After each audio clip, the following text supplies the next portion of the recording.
When it's too simple, it's too good to be true. Gold is gold is gold, period. This is a 1981 Bradley GT Type 2 electric. Yeah, Bobby Bear. He used to wrestle bear. Ah! Get out! I'm not going out of here! Get out! Me up.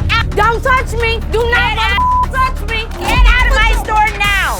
Okay, we are diving right into the chaos of Detroit's 8 Mile with hardcore pawn. Right away, a customer demands $100 or she won't leave. The energy is absolutely unhinged. Les Gold looks baffled, asking, is she kidding? This place is a pressure cooker. You can tell it's one of those days where everything will go wrong. The stage is set for major drama between the family and the customers. Let's see where this goes. See if I can get a loan on my chopper. My brother built it. He passed away a year ago. I need about $10,000.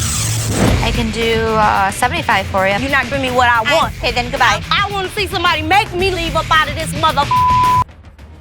A guy is trying to pawn fake Cartier glasses and Seth shuts him down hard. The customer gets increasingly agitated, demanding to see the manager and pointing in Seth's face. Seth stays firm, telling him not to point. This is a masterclass in handling a difficult, possibly scammy customer. The guy leaves with nothing. Les later praises Seth for knowing they were fake and handling it correctly. Good for Seth, but you feel the constant stress. I've seen thousands of Cartier glasses come through the store, and these were fake. No question about it.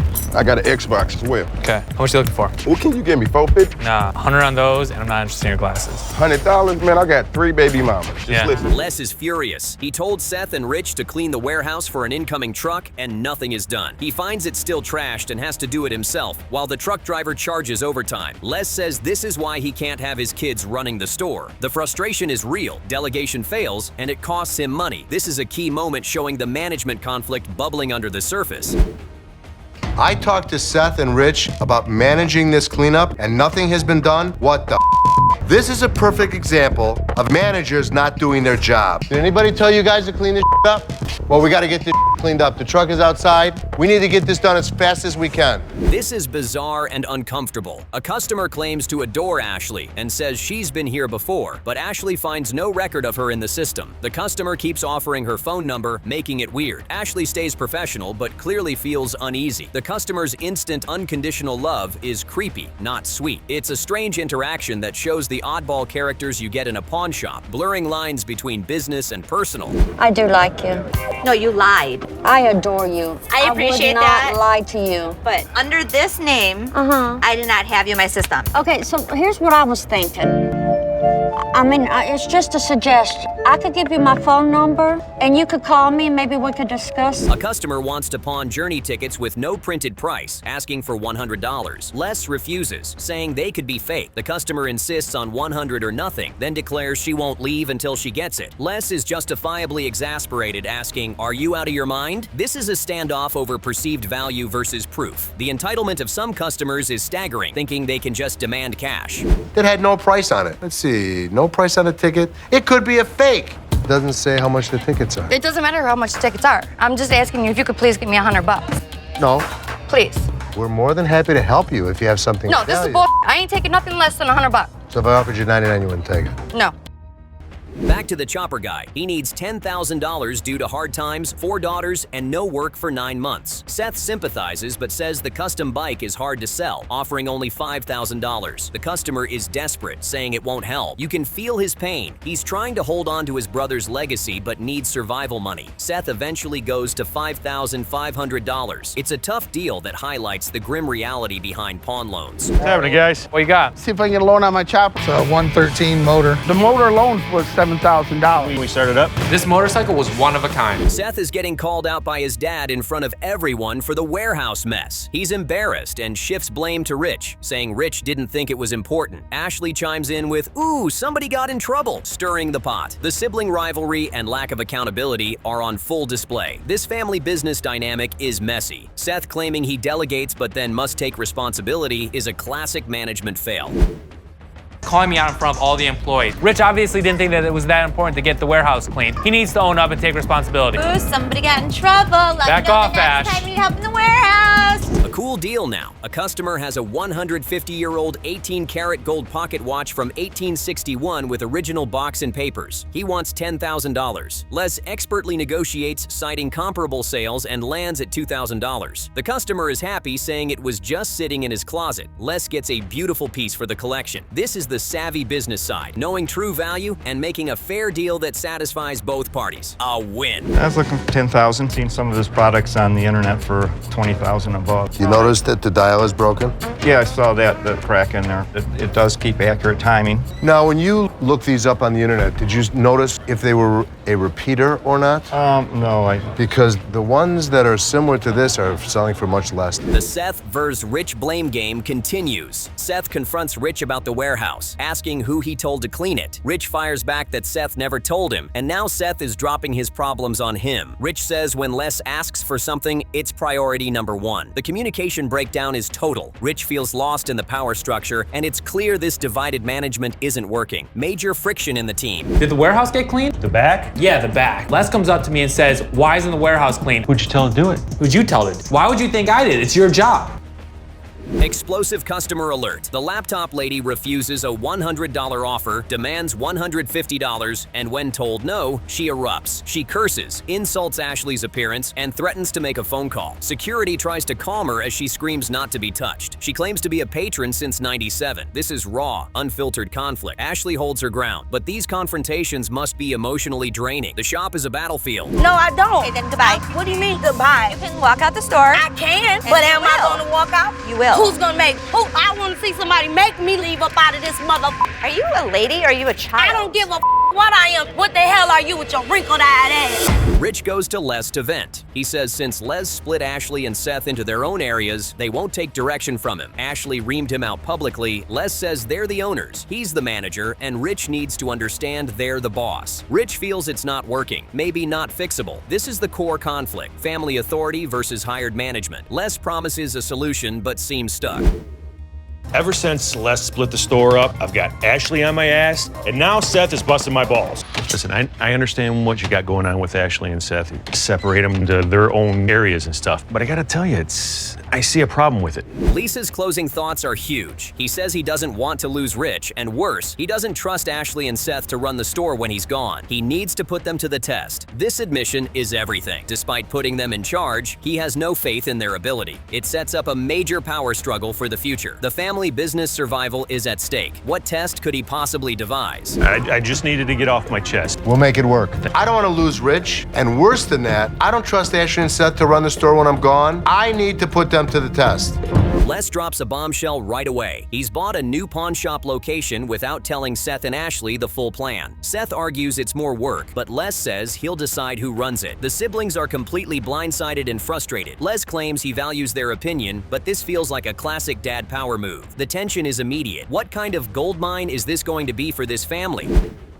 Through this? I've thought through this at great length. Do you understand how much more work it's going to be for us? We don't have people to give up. I'll decide who I bring over.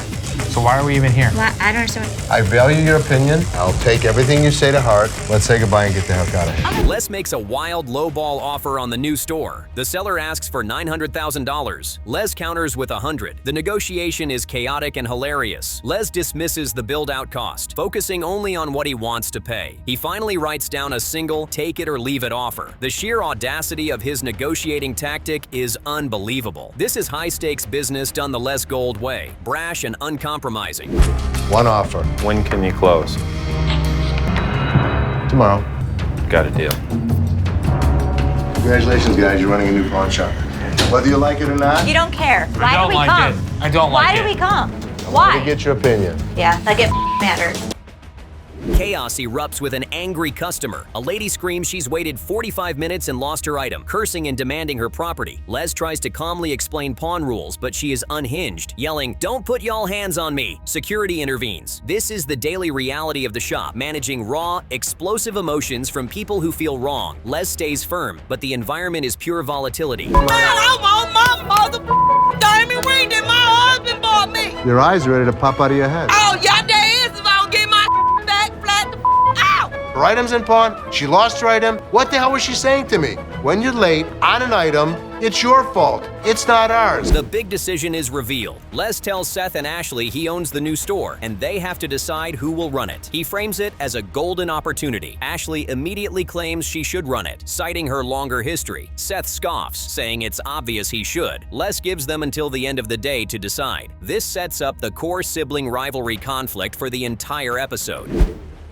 Hey guys, grab a chair. I have the new store, and I really want it to be as successful as this one. So here's the deal. Now that we own the store, I'm gonna let you guys decide who's gonna run it. I remember when I was your age and I started building this. The discussion lasts 3 seconds. Ashley declares, "It's done. I'm running it." Seth says they want to succeed, and she fires back, "That's why I'm running it." There is zero collaboration. It's a power struggle from the first word. The entitlement and instant conflict show why Les might regret this plan. Their inability to have a civil conversation is a major red flag for any business partnership. We own this store. I'm leaving it up to the two of you to decide. Now go out there and decide. Come back by the end of the day with the answer. Now go. Go, go, go, go. We want to succeed. Yeah, that's why I'm running wanna it. be That's Pimp why right I'm off the running bat? it. Seth and Ashley's argument spills into the open. Seth claims it's common sense he'll run the store. Ashley says she's running it and accuses Seth of never doing heavy lifting. It escalates to name-calling. "What the you looking at, bitch?" A customer even gets involved, telling Ashley to take it outside. The professional environment completely dissolves into a personal, nasty family feud in front of everyone. Like I said, I don't care. I could take my business somewhere. Are you a lady or are you a baby?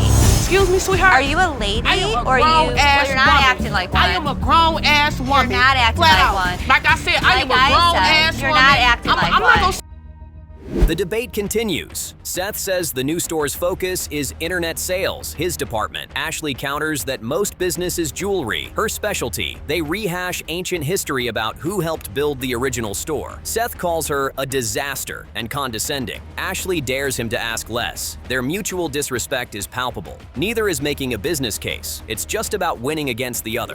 The new store's business is all about internet sales. That's my department, so I should be running the new store. It's common sense that Dave's gonna let me run the store. Oh, is it? There's no question about it. You can't even run this store by yourself.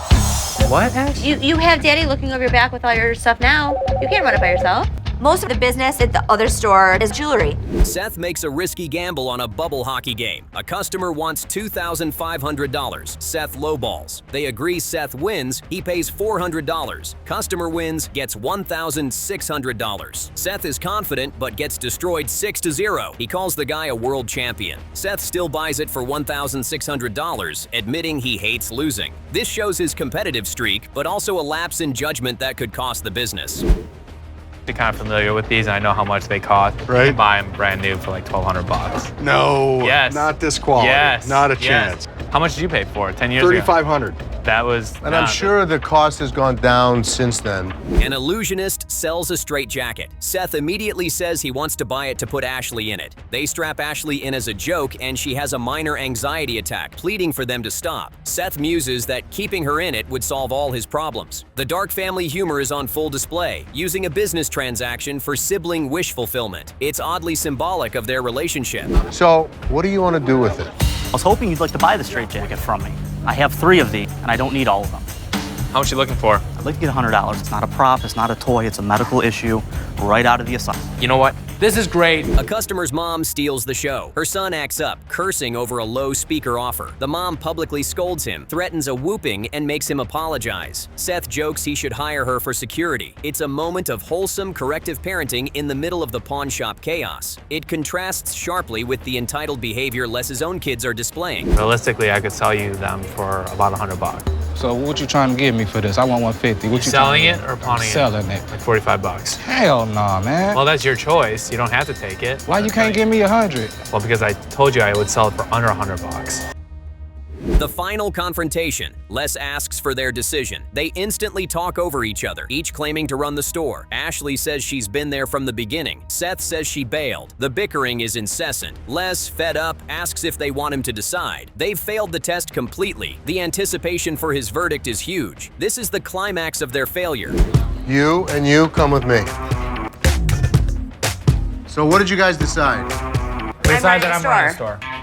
I'm running the store. You're not running I'm it. running the store. Just Dad, because you said it so? was done. Do We not talked even about think about it. Dad, I took American I've been Joy- running the store from the beginning with you. The shocking twist. Les announces neither Seth nor Ashley will run the new store. He gives it to their employee, Dream, because her livelihood depends on it. He says he gave them the opportunity, but they couldn't agree, so they blew it. Seth is crushed, seeing it as his lost chance to escape his father's shadow. It's a brutal but logical business lesson about maturity and teamwork.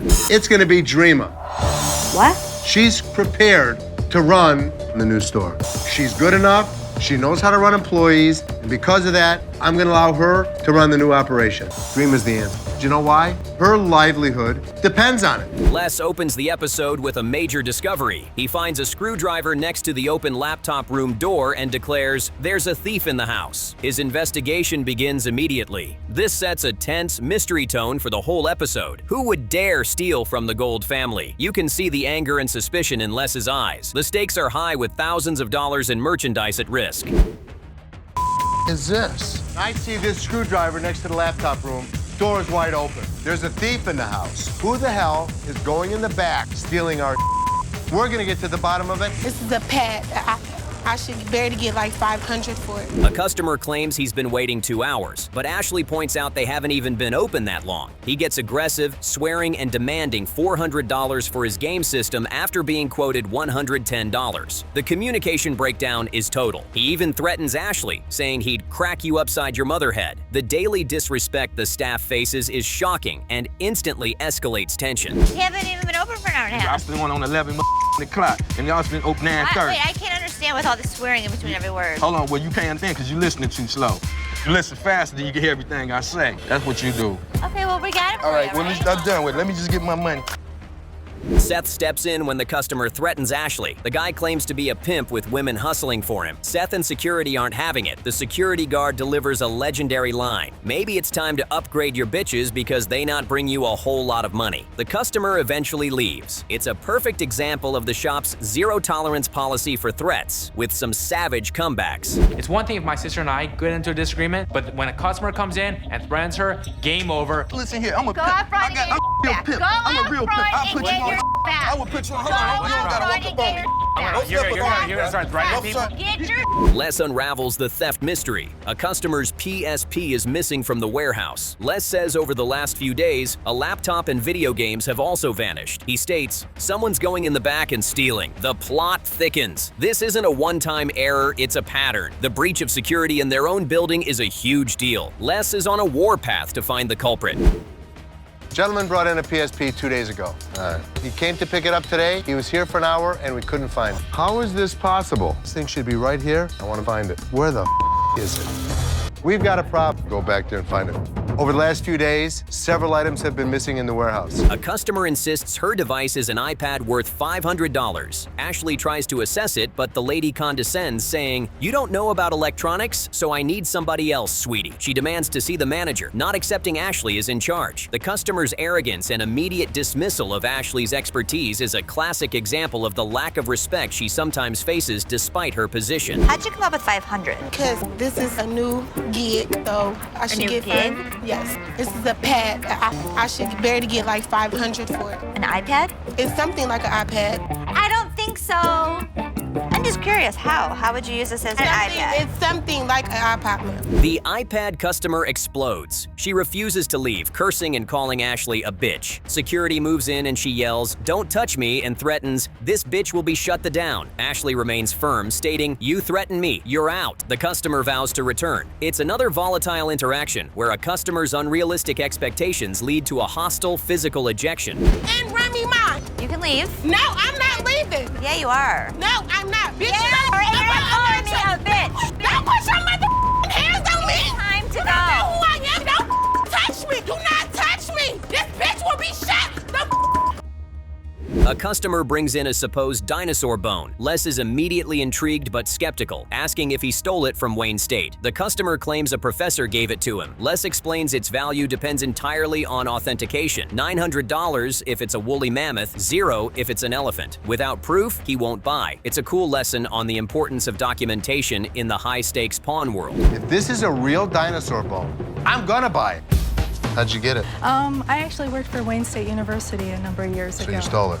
Actually, one of the professors was cleaning out his office. He said And he just happened to have a dinosaur bone laying around? He did have this in his Wow. office, and he said, does anybody want it? And I said, sure. Les confronts his manager Rodney about the theft. He shows the jimmied open door and missing items. Rodney reveals he caught an employee, Justin, trying to break in before. He says, I guarantee you Justin did that. The finger is pointed. This is a key turning point, identifying a specific suspect. The internal betrayal cuts deep, and Les's trust in his team is shattered. We have a locked room designated to hold on to laptop computers. Rod! This door is open. There's a screwdriver laying next to it. I go in the back into the warehouse, and I see this screwdriver next to the laptop room. Door is wide open. The confrontation with Justin. Les gathers everyone and questions him. Justin admits he used a screwdriver to open the locked room because he needed a laptop and couldn't find a manager with the key. Les fires him on the spot, saying, you broke my trust. Justin insists he's not a thief, but the violation of procedure is unforgivable in this business. A tense, dramatic firing. I need to get in there to get that laptop, so I just went in there and got it. But you have permission to go in there no matter how you get in there, you have permission. Am I correct? Do you? Are you the manager back here? Do we give you that right? No. What gave you the right to break into a locked room? Normally what happens is... Not normally. Did he give you permission to go into my room that's locked? You took a screwdriver, jimmied open that lock, and walked in. A bizarre couple comes in. The woman threatens her much larger fiancé, saying if he doesn't get her jewelry out of pawn, he might get hurt. I'll beat him up. Ashley is baffled, asking about their 18-year engagement. The dynamic is toxic and strange, a sad glimpse into the personal dramas that walk through the door. The pawn shop becomes a stage for dysfunctional relationships. You put up with that? No, I had to put up with him. We hurry up and get out of here because I got to go to the bathroom. Now y'all see what I had to put up. Everything about this couple is really strange. Are you married? Are you dating? Are you friends? Seth negotiates for a Kid Rock signed guitar. The customer wants $2,800. Seth offers $700, citing the crazy premium for the signature. They haggle fiercely. Seth's strategy is brilliant. He lets the customer walk away, knowing he'll return. He says, this guy might not realize it yet, but this is gonna be my guitar. He lands it for $1,380, a masterclass in patience and reading your opponent. Just for the guitar itself, you're asking a crazy premium because of his signature. Detroiters love Kid Rock. There's a huge market in the city of Detroit for this item. I know I can sell this for big money and make a profit, but only if I can get it for the right price. Les's closing vow. He states, there's a thief in the house. I may not have found him or her today, but I promise I will find out who it is. He promises to fire the thief. The mystery isn't fully solved, leaving suspense for the future. It shows Les's relentless dedication to protecting his business, ending the episode on a note of unresolved tension and determination. I may not have found him or her today, but I promise I will find out who it is. And if you're here to me, you will be fired. I still haven't been able to locate our customers' missing merchandise. But I promise, if someone has stolen it, I will find out who they are.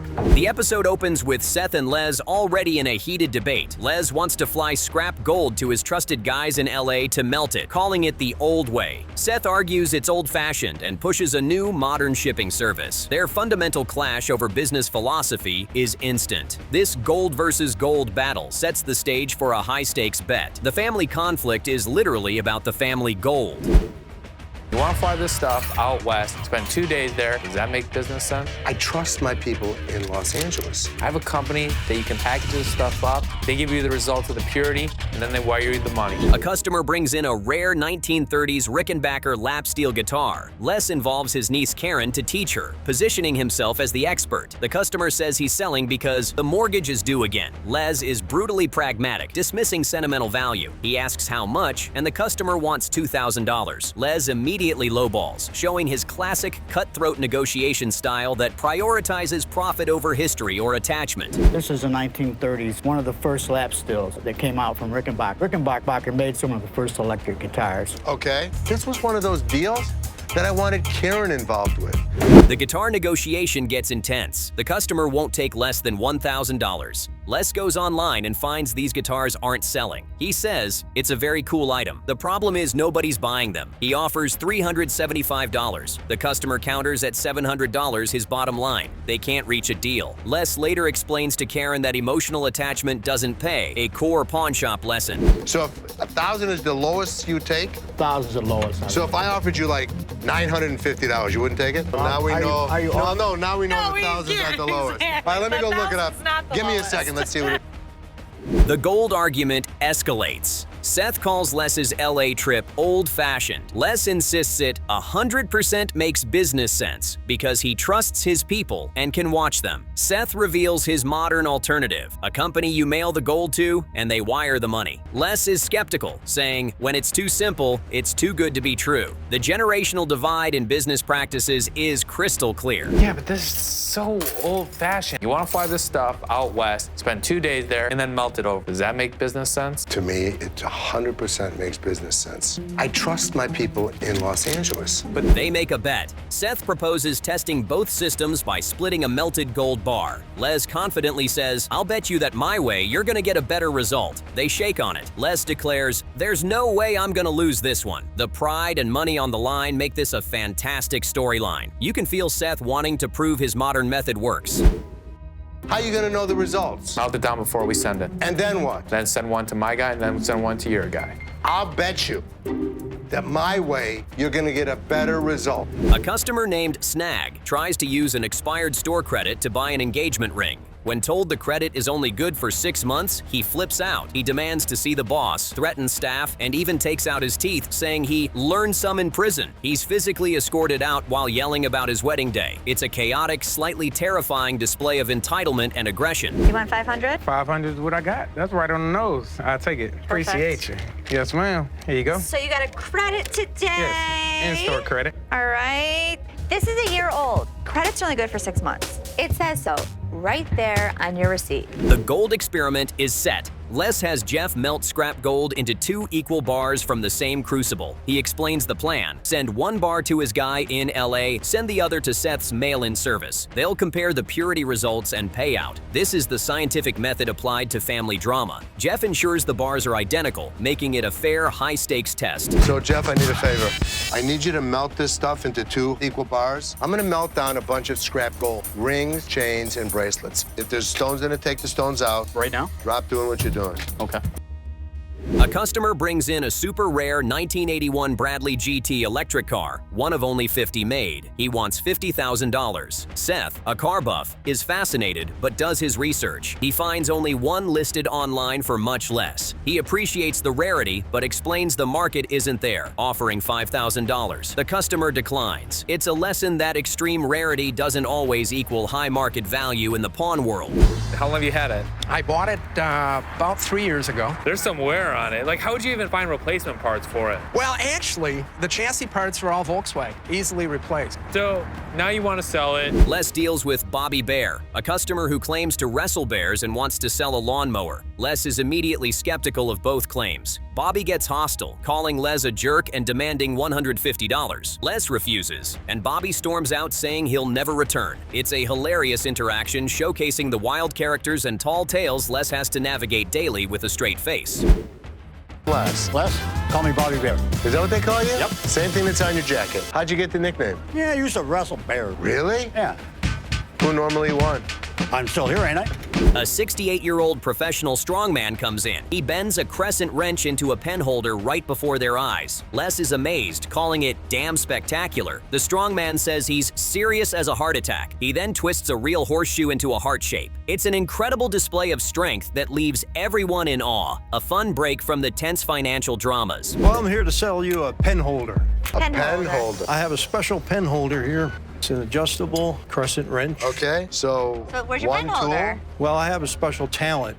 I'm gonna make this into a pen holder. The gold bet results are in. Ashley reveals Les's refinery got a 1.5% higher return. Seth admits, you were right, you lost the bet. I owe you $1,000 and we lost $2,000 on the gold bar. Les wins. He uses it as a teaching moment, telling Seth he needs to learn from his mistakes. The old school method triumphs, costing the business real money.